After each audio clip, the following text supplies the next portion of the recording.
Oh, I just love Halloween. This is an acceptable usage of time. The darkness is cozy. What a wonderful night. Everything is good. Oh no. What was that? A loud noise. That's not what I meant. Or a loud, ominous noise. It approaches. Ready yourselves.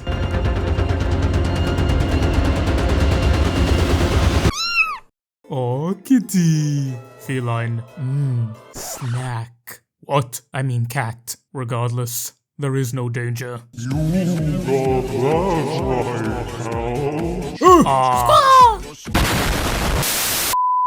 Salutations, Rangers, and happy Halloween! Yes, I know I'm late and shut up about it, okay? I hope your bellies are full of candy this spooky season, and to celebrate this wonderful Kachemis knot, I thought I'd tell you a little story about everyone's favorite Ghost Rider Marines. The Legion of the Damned, baby. But I'm not just gonna tell you their tale alone. Nah, sweet cheeks, cause we extra up in this hoe. So in the spirit of extraness and 40k history, we're gonna be covering the evolution of the Legion of Damned and their story. From their very first introduction all the way back in the year of our Lord 1988, to their very last appearance, as these burning souls of vengeance became the valiant defenders of Cadia. Ooh, I'm so excited! Yeah, baby! But without any further ado, ghouls and gas, strap on in, buckle up, and let's get crackin' on with today's video. So to start off, we have the first edition of Warhammer 40k, which technically isn't the first, that would be second, but that's not the first Warhammer thingy, but it technically is. I'm explaining this so poorly. Basically, the first foray for Warhammer 40k as an IP was Warhammer 40k Rogue Trader, which was an unparalleled success, catapulting the then rather small Games Workshop into full-on monies. This then prompted them to release Warhammer 40k Tabletop Battles 2nd Edition, which is technically the first iteration of 40k as we know it, in both game and lore. Hope that made sense. If not, good luck, Chuck. That was a weird movie. I was severely underage when I watched the movie.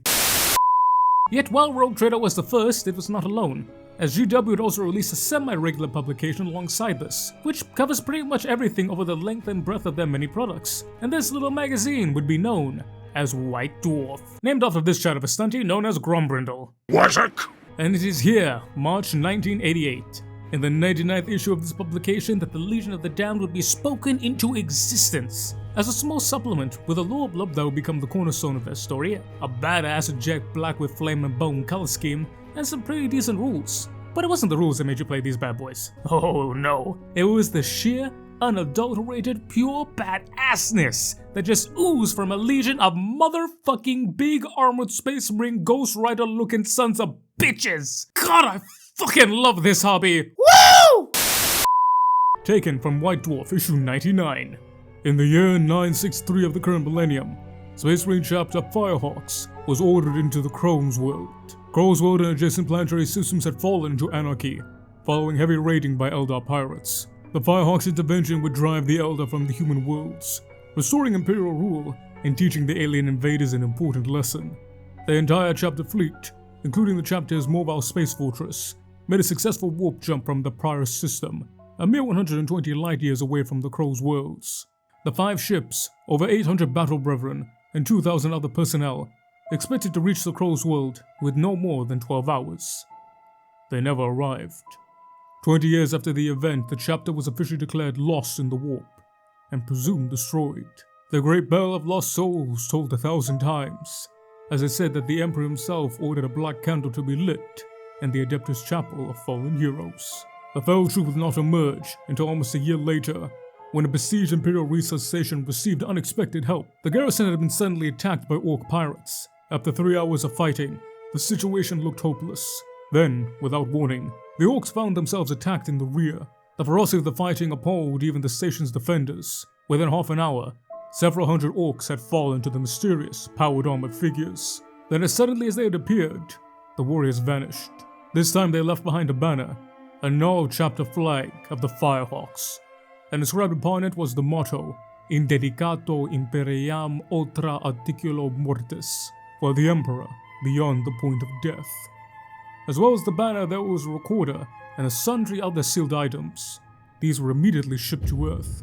From the data contained in the recorder, the administrator was able to determine exactly what had happened to the lost chapter. Following their warp jump, The entire fleet had been caught within a warp storm of terrific intensity. Stunned by the power of the warp, the chapter was forced to endure attacks of powerful warp entities. Ship after ship was destroyed and absorbed into the fabric of the warp. Soon only one craft remained. By a daring warp exit maneuver, the craft burst out of warp space, emerging far into the galactic east, thousands of light years off course, and beyond even the psychic light of the Emperor. The original survivors numbered 200 brethren, all genes that had been lost, all initiates killed, and most of the chapter masters were gone. None of the ordinary human staff survived at all. To make matters worse, the brethren had changed. The change had become more obvious over the next few months. Skins began to blacken and blister, flesh began to fester and putrefy. Slowly they began to die. Within days of the transition into normal space, it became obvious that the chapter had been exposed to some form of dangerous mutation or disease. It took many years to navigate our way back into the Imperium, during which time almost half the brethren succumbed to the malady. Those who remained were no longer sane.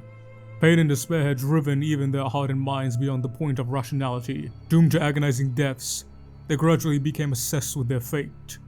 Now they only wanted to die, but they were still Marines. Still loyal to the Emperor and humanity, they would not die without purpose. So began the unstoppable war of the Legion of the Damned. Also, GW was super wild back in the day. There's just this random comic about this hot chick just trying to chill. It's pretty sick, not gonna lie. Still wacky as hell. So from this, we can see that in the very first iteration of the Legion of the Damned, they are rather different from what they would become in later editions. Though you could say that about literally everything in 40k at the time. But some key takeaways here. Numero uno, Legion of the Damned were the tragic remains of the Firehawks, lost to the warp by the cruelties of fate, or Zinch, and now slowly afflicted by some warp disease, which caused them to slowly rot. It's not mentioned, but this is clearly one of Papa Nurgle's gifts. Number 2. They are not dead. They're still very much alive, sadly, as they are slowly dying a painful death, hence why they're named as such. A legion of damned space marines, who are also somewhat insane. Number 3. This is reflected in their rules. As well, they have some bonuses to psychic shenanigans. They're just very veteran space marines, who when charging on a roll of a 6, would launch into a berserker death spasm, murdering so hard that after that, they just flat out died. What the fuck? Now to us in the modern day of 40k, this is hella weird. Yet, back in the day, this was absolute peak. And needless to say, they soon became a fan favorite. A cult classic of Space Marines, if you will. And if you rocked up with a fully kit-bashed Legion of the Damned army at the local GW, you rightfully earned the Cool Guy Award. Yet, like all things at Rogue Trader, 40k didn't really know what it was yet. As again, GW didn't expect it to be so popular. But Games Workshop would do their due diligence, and they would decide what this IP was going to be. And ladies and gents, in 1993, they would reveal to the world what this new IP would truly be. And in doing so, Games Workshop would change the world of wargaming forever. But they would release Warhammer 40k, 2nd edition, and the Legion of the Damned would be very much a part of that.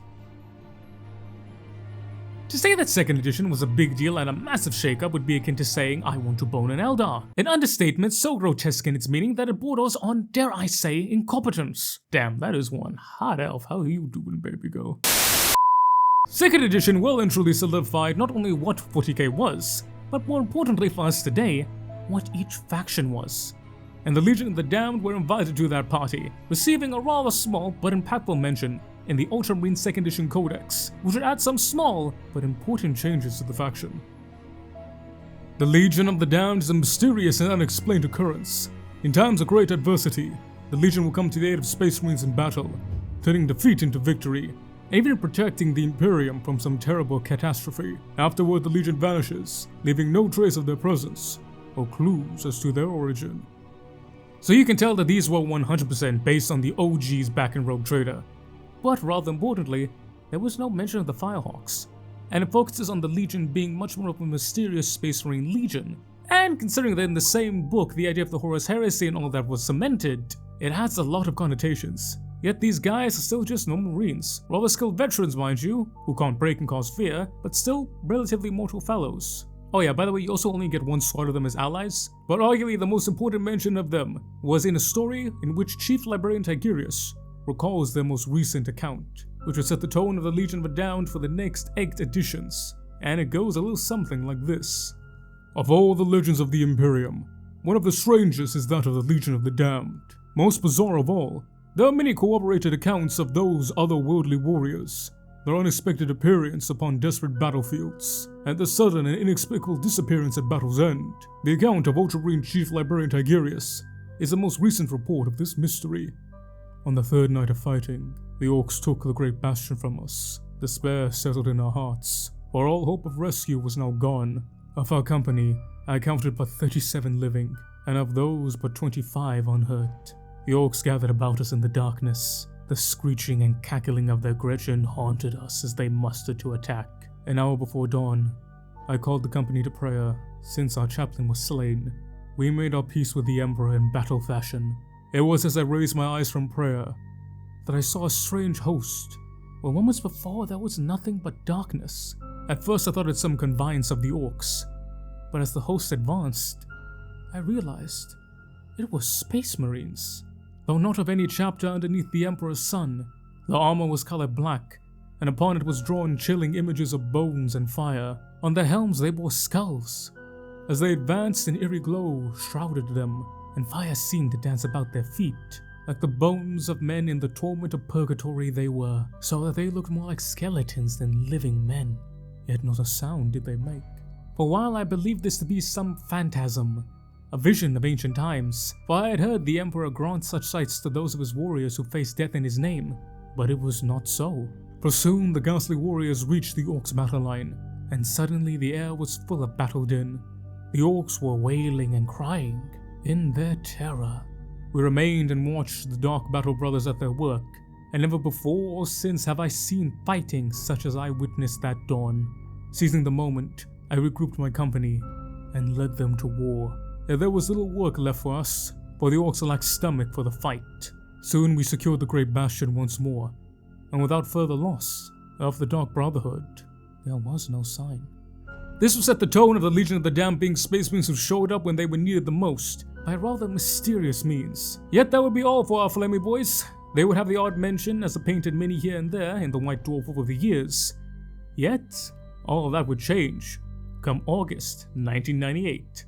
As White Dwarf issue 224 will be released. Oh boys, now we get into the good shit right now. As this issue would add a whole fleshed out army list, even including a special character of all things, Sergeant Gendurius. This newest rule set, in addition to allowing them to not be fielded as an individual faction, most notably also added a teleport rule, essentially a proto-deep strike. But still notably, they were mortal Space Marines, or they weren't mentioned to be anything other than mortal. But slowly and surely, we start to see that the change is happening.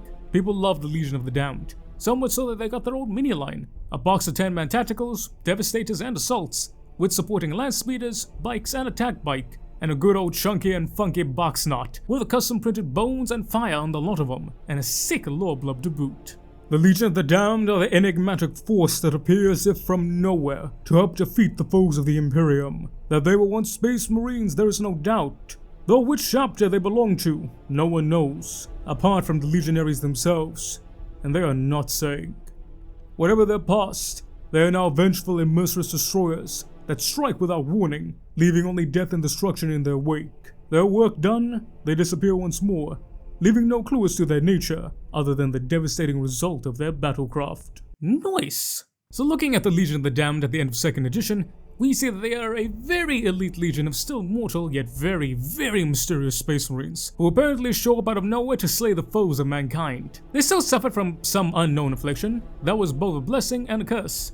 Yet while they were still missing the ghostly, ghastly, spooky nonsense, 2nd edition cemented them as the deadly, mysterious, warp-afflicted saviors of Space Marines. And as Warhammer 40k would move into its next phase of life with 3rd edition, so too with the Legion of the Damned. Sadly, there's not that much to say about 3rd edition. In White Dwarf issue number 236, released in August 1999, these rules were basically all 2nd edition bits combined into one page of rules. Some flavor here and there, but not much to add to this. This, thank God, was not the case for 4th edition, which would revisit old ideas and continue to build upon our spooky, scary Space Marines. As in March 2003, White Dwarf issue 279 would be released, and in it would contain rules and lore for a brand new sub-faction slash spin-off of the Space Marines, the Cursed Founding. And the Firehawks from way back when would make a triumphant return. Kinda, taken from White Dwarf 279. The Legion of the Damned is a legend amongst the Adeptus Astartes, appearing as ghostly apparitions to aid beleaguered space marines. This mysterious force has intervened in desperate battles on numerous occasions. The Legionaries reportedly wear power armor painted black, adorned with symbols of death, skeletons writhing in flames of purgatory being a dominant theme. Eyewitnesses report the visible areas of the space marine's flesh as in a state of decay, lending the Legionaries a horrific, charnel aspect. The examination of starship debris recovered in the Morant subsector suggests a link between the Legion of the Damned and the fate of the Firehawks. The Firehawks were declared lost in the warp in 983 M41, 20 years after the entire chapter set out for the Crow's world, on a counter-invasion against the Eldar. The Inquisition are unsurprisingly keen to discover if the Legion of the Damned and the Firehawks are in fact one and the same chapter, and if so, how they gained their mysterious and deadly abilities. So here we get into a full blending of old and new. Here GW begins toying with the idea of what the Legion are and what they could be, and what they would be, but we'll get to that later. They lean very heavily into the mysterious aspect of the Legion, yet tellingly their special rule is apparitions, as in ghostly apparitions, combined with the fact that the excerpt mentions that their skin being decayed, not them being alive, or in any pain mind you, which might be reflected by their army-wide 6-up invuln save. Foreshadowing is a literary device. But in this we see the Legion of the Damned slowly becoming what we would know them as. Yet everything we have just seen has been all the small fish. Now it's time for Papa Tuna. And the next iteration of the Legion of the Damned would be the most famous and impactful. In the year of our Lord 2008, GW released Codex Space Marines 5th edition. Oh god! In all seriousness, some folks are still mad at this guy. Like, still sending hate messages mad. Just stop. Seriously, just get a life, man. Just no. Come on.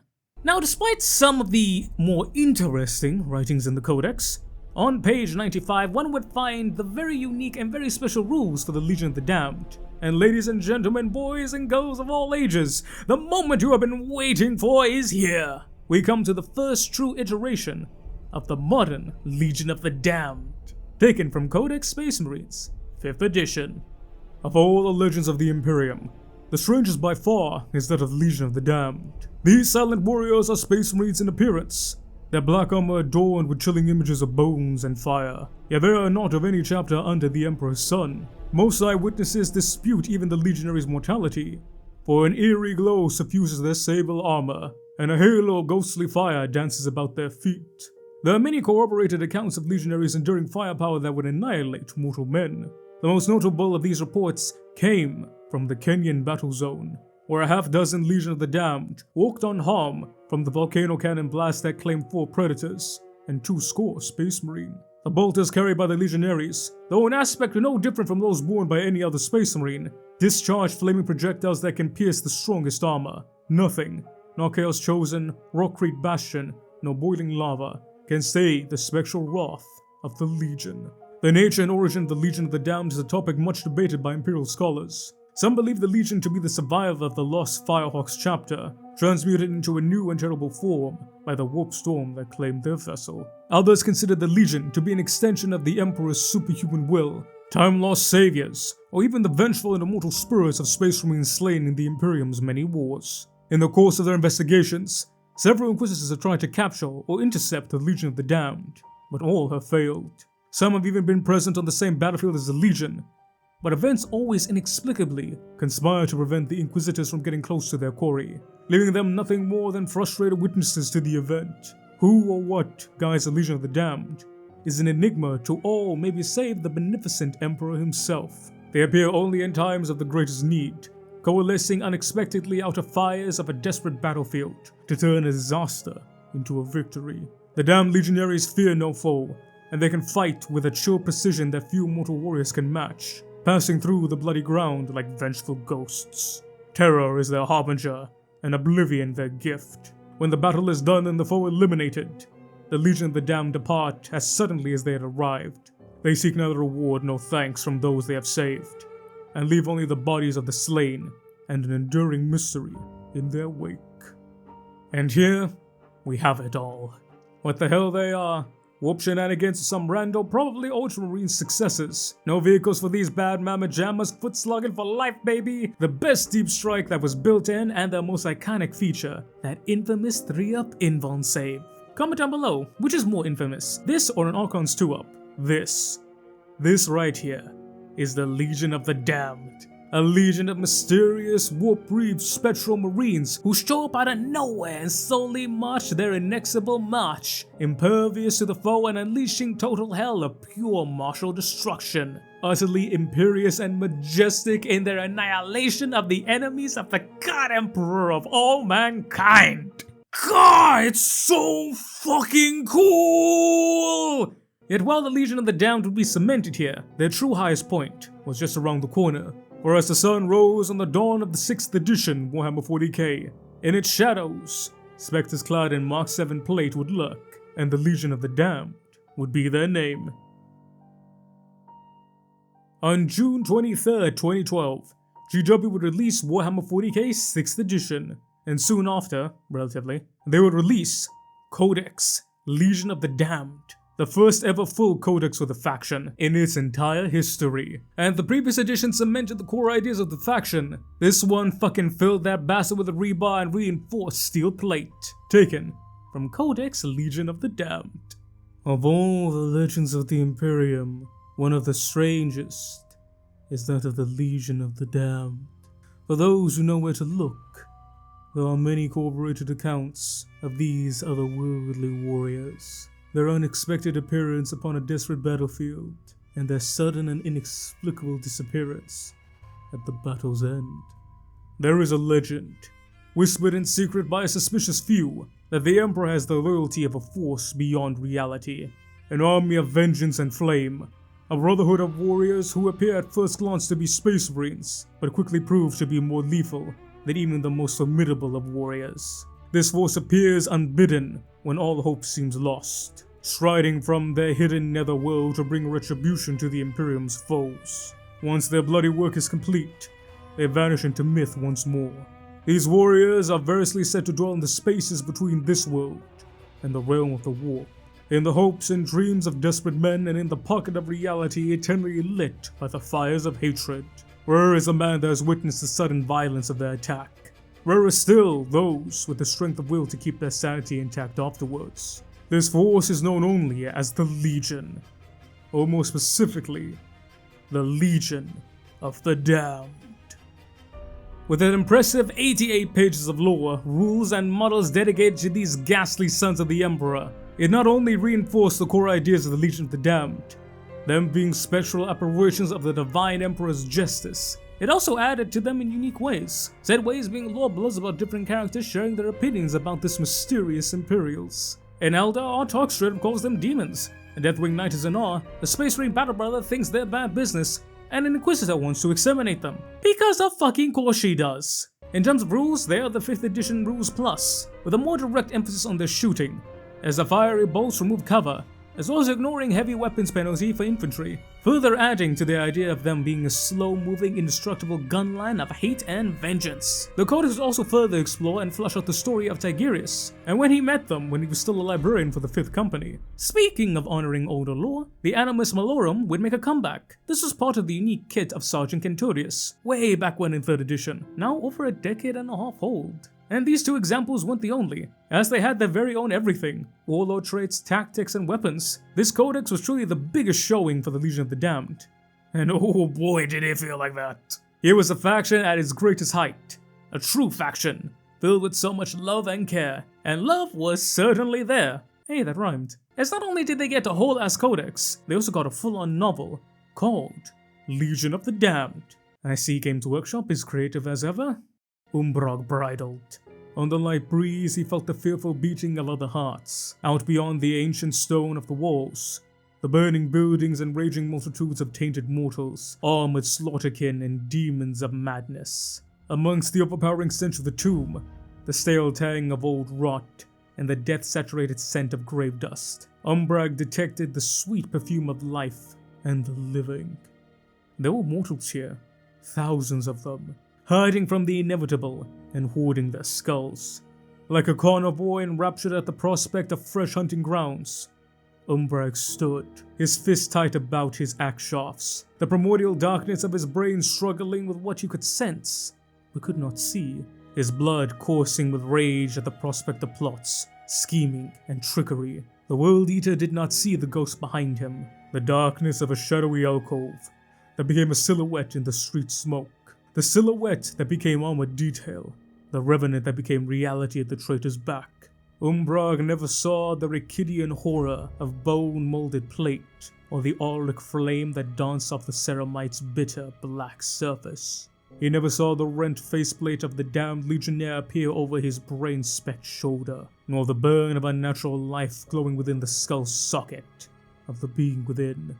All the berserker heard was the nasty chatter of teeth before the cursed edge of the legionary's short sword slid across the World Eater's armored neck, passing through the plate like apparition.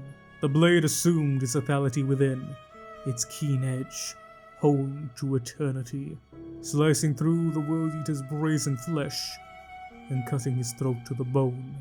Chain axes clattered to the cobbles. The World Eater crashed to the floor in a heavy metal avalanche of ceramite and hatred. His killer was gone, vanished back into the smoke and aether from whence it came. Umbrag of the brazen flesh, World Eater, traitor, mass murderer, and champion of Khorne, bled his remaining life into the gutter, alone. The infamous monster and warrior tyrant died an unknown death, his warped hearts beating their thunderous last, in a street so small and insignificant to the rest of the galaxy that it didn't even have a name.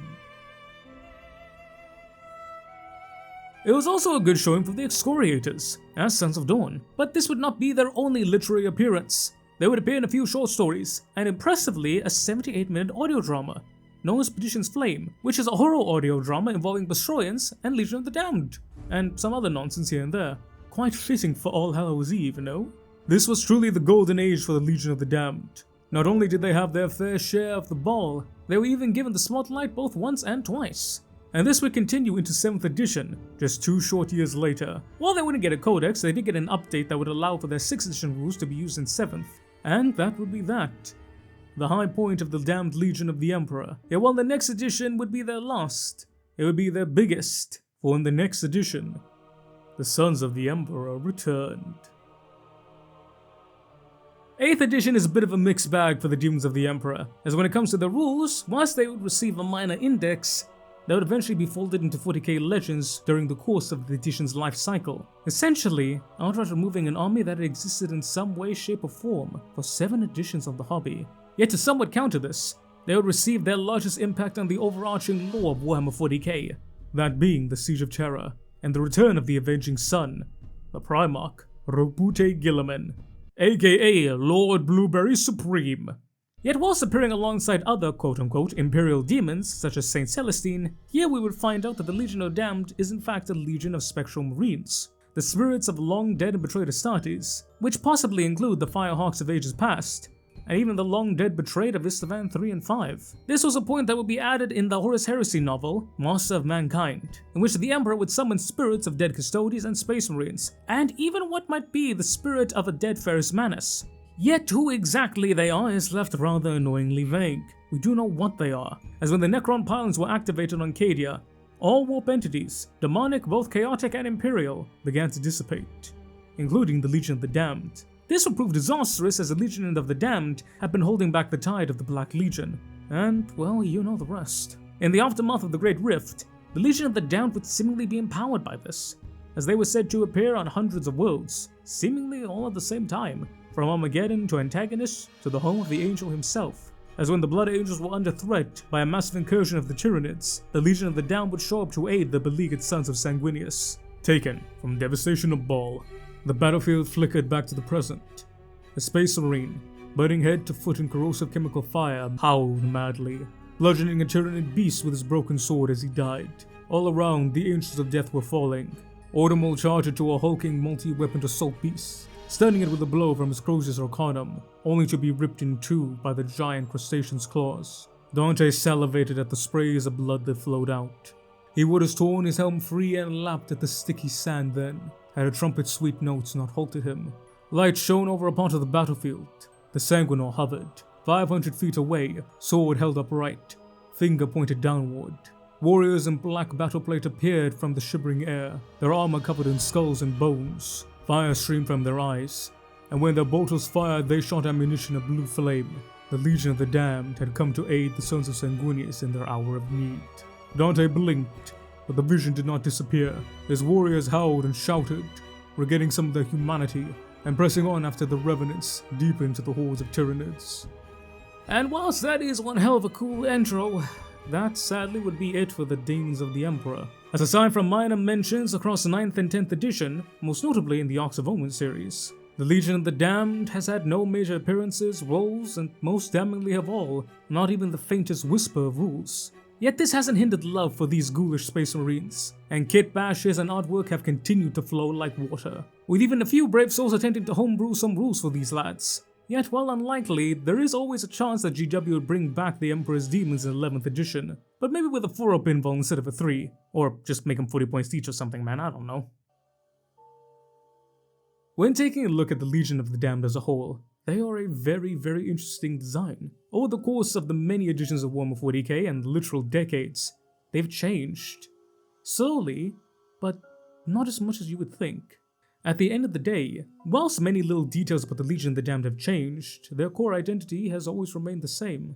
They were legionaries. Betrayed, hurt, or lost. Be they the dead of Istvan, the betrayed who died in the Webway, or the Firehawks, tribute to the turmoils of fate in the warp. They were space marines who received something unjust. They got something that they did not deserve, and they suffered for it, wholly, totally, and utterly. But they did not go quietly into that good night. They stood tall, they stood proud, and they decided they would fight for the Emperor, whether in a slow, decaying life, or an eternal service of ever-living death. Whether they were regular space marines or apparitions of the warp, whether they had fire mastercrafted bolters or just a really big chunky dreadnought, that didn't really matter. These were the damned legionnaires. Damned in life or damned in death, clad in jet black armor bearing flames of skull and etheric fire. It didn't matter who, what, when, where, or why. These were the badass skull marines of the Emperor. Because at the end of the day, they really didn't change that much. Badass flaming space marine skeletons who deliver the Emperor's justice in a blinding flurry of wrathful rage and retribution. And regardless whether you check them out in 1st, 2nd, 3rd, 4th, 5th, or any goddamn edition of Warhammer 40k, they always have been, and they always will be that. So if you want to take a crack at the horror aspect of Warhammer 40k, by all means, go ahead.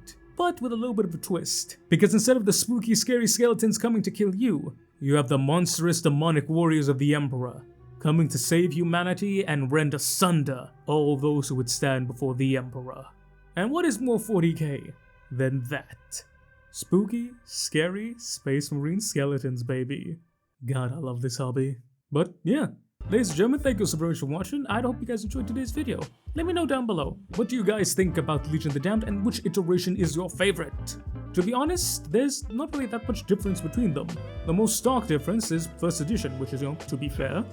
But I love each and every one of these guys, and I just love them. They're great, they're fantastic. They're a legion of spectral demon space marines that are so sick. I personally subscribe to the theory that they are all just space marines who come from all different areas. The idea of there being like Horus Heresy space marines on Cadia, that weren't the actual Ultramarines, mind you, but you know, the Shattered Legions and shit, that's cool. That's cool, I like that. But yeah, ladies and gentlemen, thank you so much for watching, and let me know what y'all think down below. But I would say massive thank you guys for watching, but even more massive thank you to my awesome members and Patreons.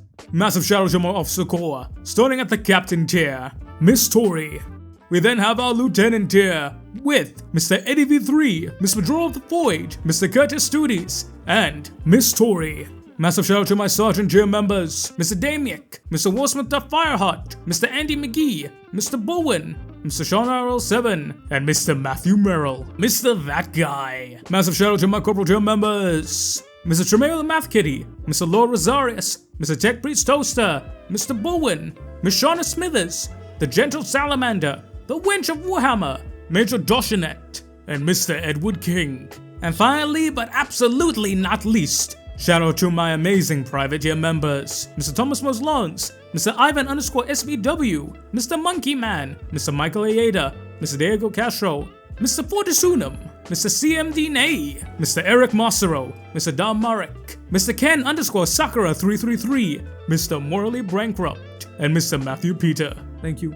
I love you. I appreciate you. Guys are amazing. Some memberships get a bunch of awesome benefits, behind the scenes stuff, early access to these videos, and you get to help out your boy. And you get a special role in the Discord. Yes, by the time this video goes up, the Discord should be up and running. If not, I am so sorry, but you should be there shortly. Yeah, Discord's back. Have fun with that. But remember, this will always be free, whether you give your boy $1 or not. And I will love you just the same. Mwah! But ladies and gentlemen, I've been the General Bradley 101. You've been beautiful, awesome, and amazing people. Thank you all so very much for watching. Y'all sure to stay loyal and spooky out there, boys and gals. And I will catch y'all next time. And a very happy Halloween, lads and lassies. Dismiss, Rangers!